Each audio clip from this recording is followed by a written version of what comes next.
Commençons. D'abord, on va se déplacer un peu par là. On va éviter des cercles. Oui.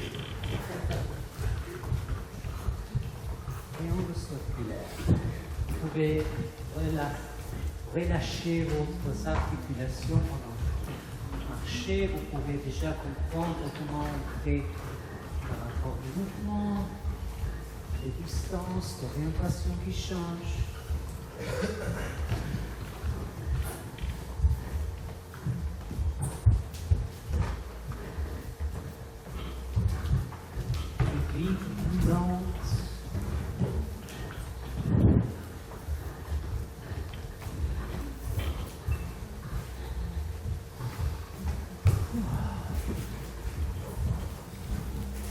Et puis tout à coup, vous allez presque être immobile, mais pas complètement. Vous continuez à marcher, mais 1 cm par seconde. Plus ou moins. Tout le corps change ses orientations internes, parce que ça continue. Il n'y a pas de pas, c'est une amibe.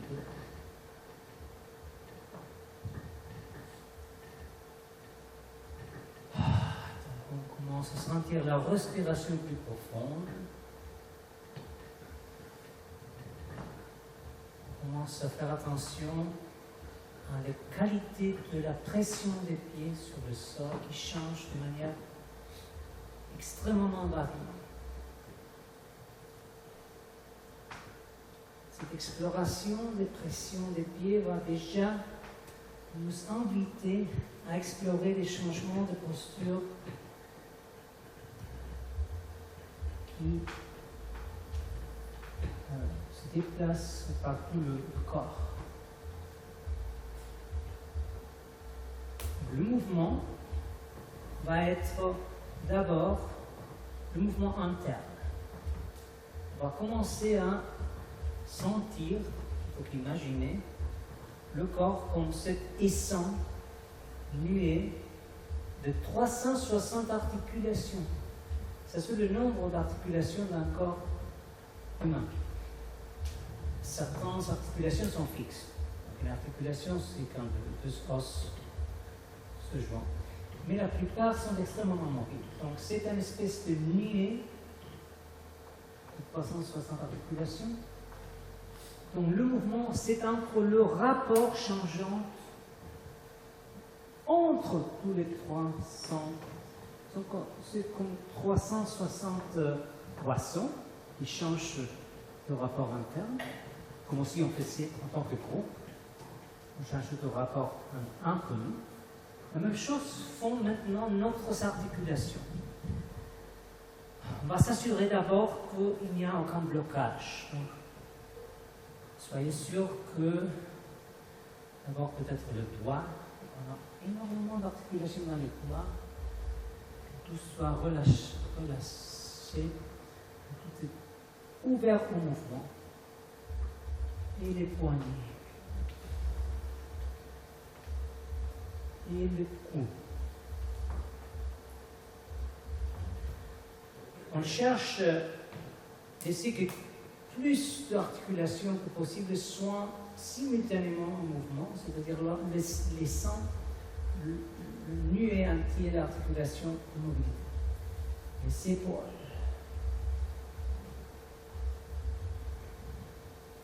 Et le cou. Le visage même, le muscle du visage, la langue. On sent la salive. Et la respiration et toutes les torsions du torse. Et comment, évidemment, ça se connecte avec le petit mouvement des doigts, les poignets, etc. Et les hanches sont mobilisées. Ça peut être très petit. On continue pour le moment dans cette extrême lenteur. Pour sentir ces nuées des tensions distribuées. C'est le champ de fluctuation du corps. Et les genoux, les pieds, les bas des pieds. Donc on mobilise le champ entier.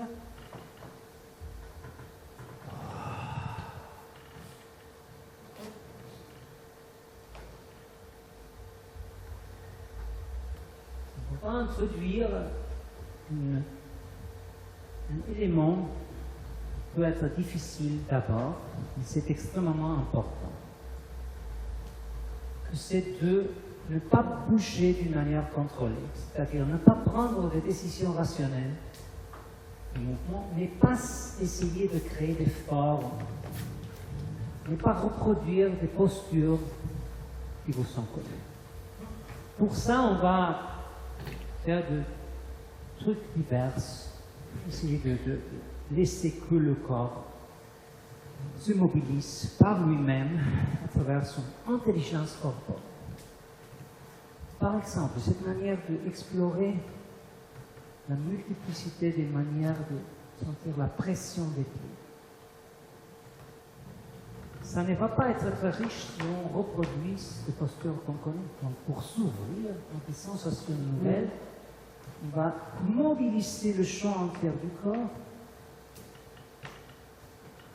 On peut se focaliser, on pourrait faire toute une séance, 1 ou 2 heures, seulement à explorer les subtils changements de pression des pieds.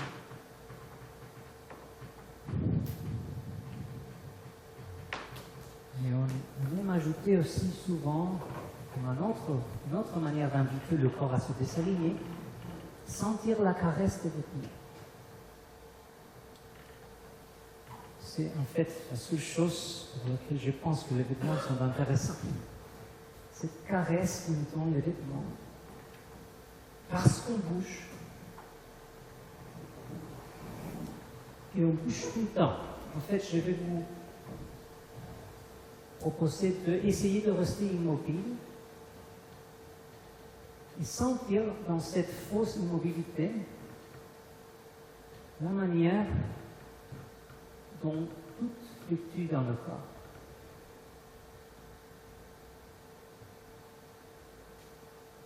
Il y a de réajustements de la posture partout.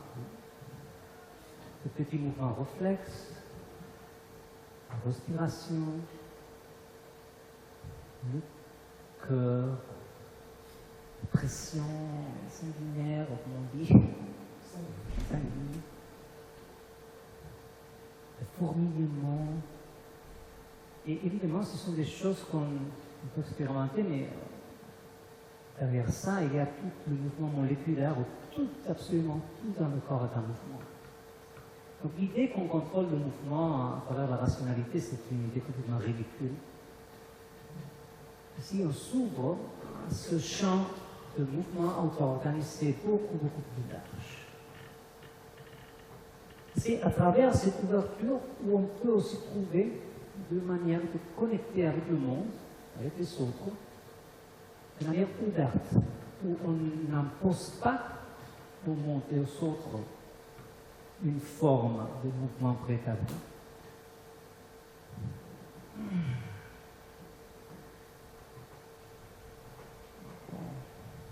On reprend cette écoute des caresses des vêtements. Plus riche on veut sentir cette multiplicité, plus on va explorer la combinatoire infinie des 360 articulations. C'est une combinatoire vraiment inimaginable. C'est plus que le nombre d'atomes de l'univers connu.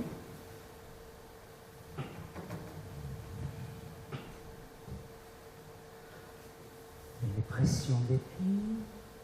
On va essayer d'introduire aussi l'attention où est-ce qu'il se trouve et comment fluctuent les tensions musculaires.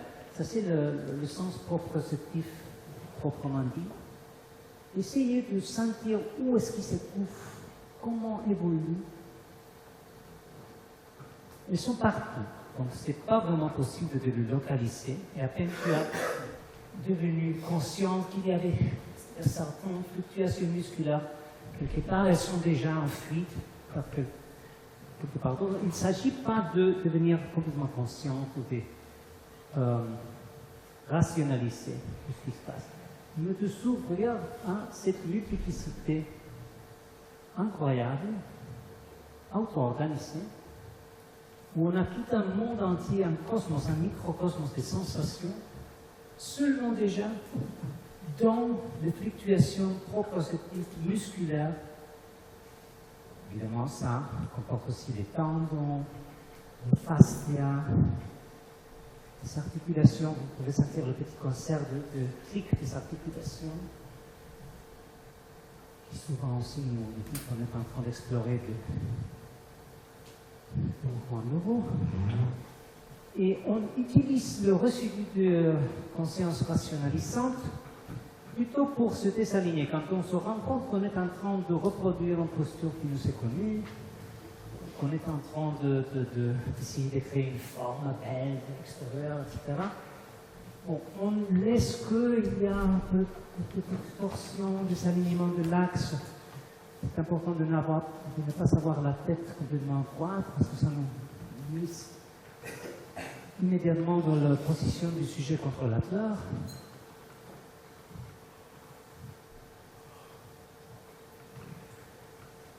Et c'est très important aussi, ensemble avec tous les autres procédements, la caresse des vêtements, des pressions des pieds, des pressions musculaires, de sentir très profondément la respiration. On va connecter. Il y a des millions de manières de respirer différentes. Chaque nouvelle portion va changer la qualité de la respiration et chaque respiration va changer les portions. En fait.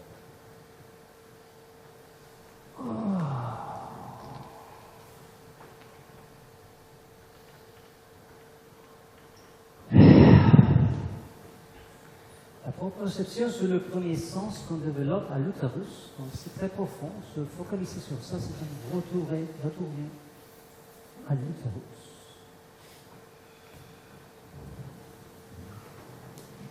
Quand l'embryo bouge, il est en train de créer des synapses neuronales à des milliers par seconde.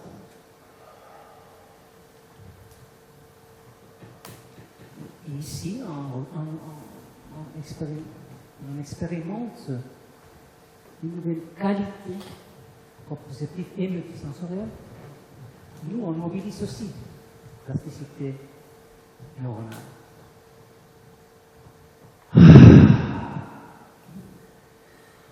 Donc, essayons de partager la profondeur de la respiration. Sonoriser un peu la respiration. Ça aide à créer aussi un corps commun, un cœur. Ça ajoute une nouvelle qualité de variation de la respiration et du mouvement. Chaque respiration va avoir des sons diverses.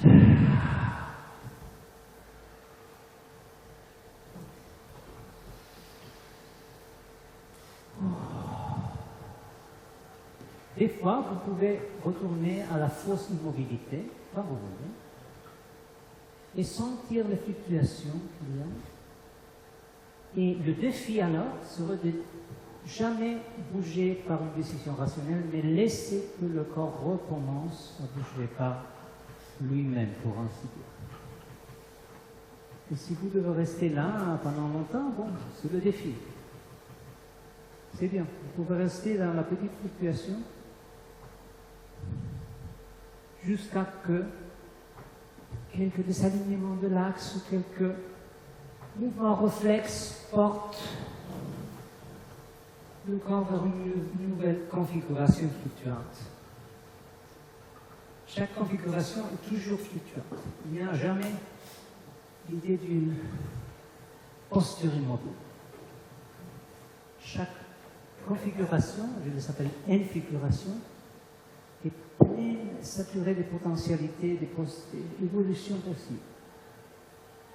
On peut aussi poster des variations minimales sur une configuration aller retourner autour de cette résonance, cette qualité tensionnelle, fluctuante, sans forme, pour puis évoluer à une autre. On peut explorer 3 dimensions d'auteur aussi. On voit déjà plusieurs de vous qui vont vers le sol, c'est très bien. Alors, on explore toutes les qualités de diverses pressions du corps entier avec le sol. Mais il y a aussi une étape intermédiaire, c'est très intéressant à explorer. C'est plutôt, disons, 4 pattes, ça peut être 2 ou 3. C'est une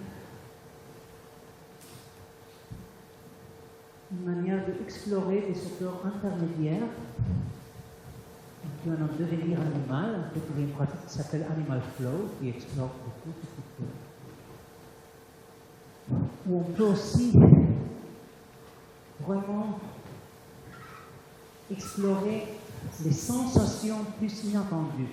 Donc ici, plus bizarre, c'est la sensation mieux.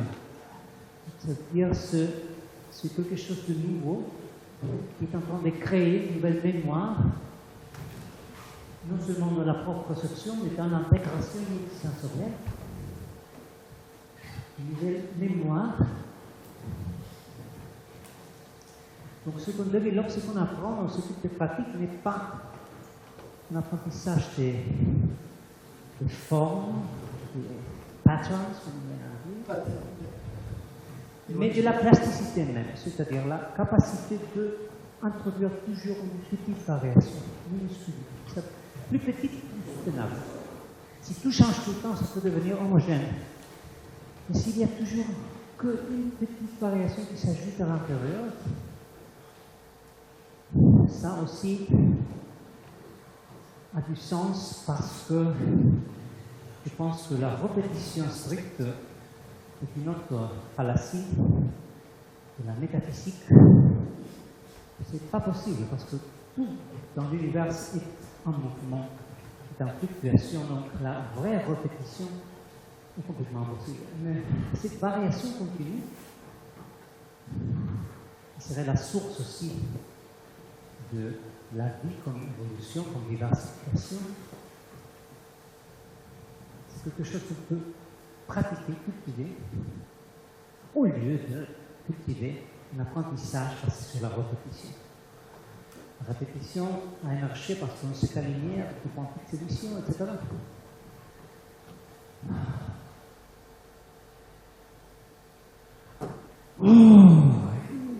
Laissez-moi écouter cette respiration.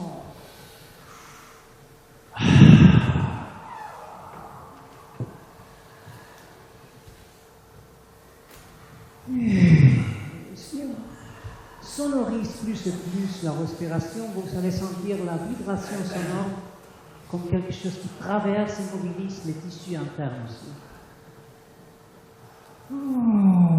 Ça c'est une partie très importante de la pratique chorale, comme dans l'ancien chœur dionysiaque. La voix, une voix collective complètement désalignée, mais qui crée une collectivité, plus pareille peut-être à celle de ces tournants, des soissons.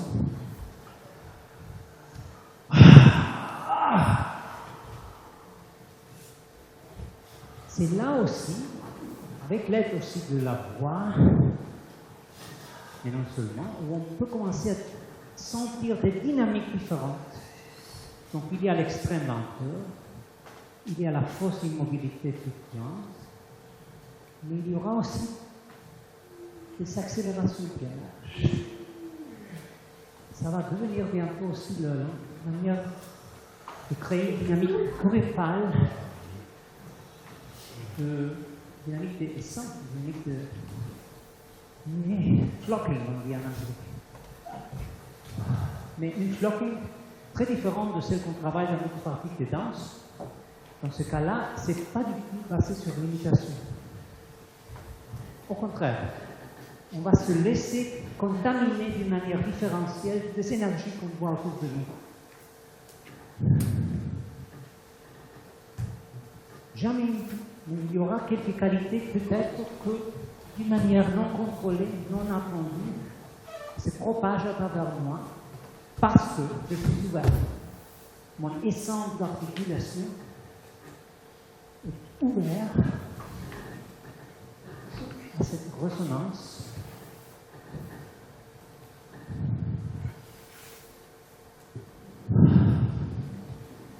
C'est là où on peut amplifier la tension initiale qu'on a eue très forte à l'intérieur du corps et sentir comment cette intériorité est déjà élargie dans le rapport avec le autres.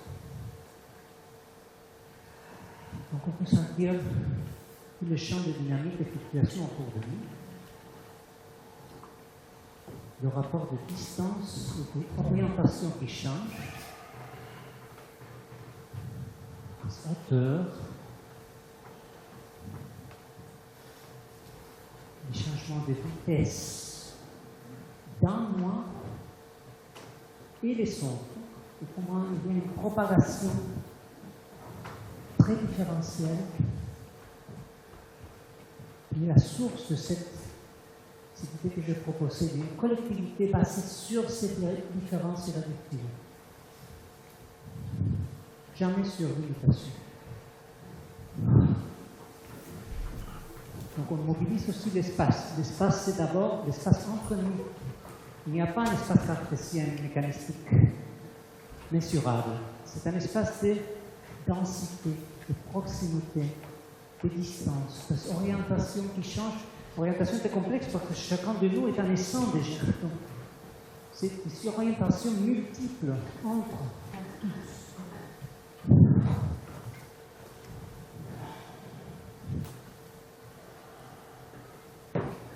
Et des multiples vélocités, une espèce de micro-polyphonie, on peut l'appeler. Une polyphonie murmurante, des micro-rythmes qui font du groupe une espèce de mer. Le rythme, c'est toujours ça dans la nature, c'est pas une mesure, c'est les modes de fluctuation qui arrivent toujours dans de multiplicité murmurante. C'est la vraie conception de rythme.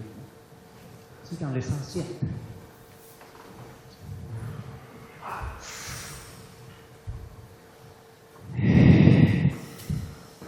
On se donne la possibilité de mobiliser le champ relationnel et tout s'est connecté. Alors, notre exploration de la pression avec le sol n'est pas si diverse que la connexion de distance avec le sol, cette densité élastique qui nous connecte. Si en certain moment vous entrez en contact avec un autre corps, vous pouvez explorer de la même manière qu'avec le sol, d'une manière très ouverte, de mode très alien, très étrange, des contacts, où il y a un dualisme de actif-passif. C'est tout ce qui bouge. Chaque corps est un nuée ouvert de fluctuation et ouvert à la fluctuation de l'autre.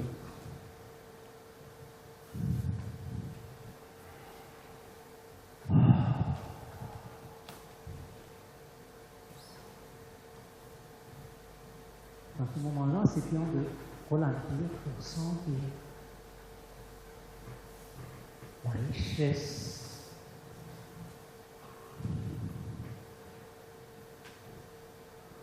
et jamais oublier la respiration.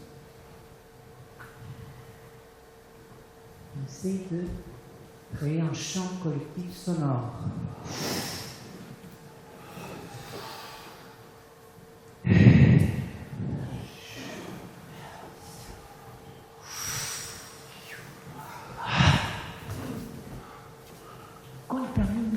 On se laisse contaminer par les accents sonores aussi que les accents kinesthésiques.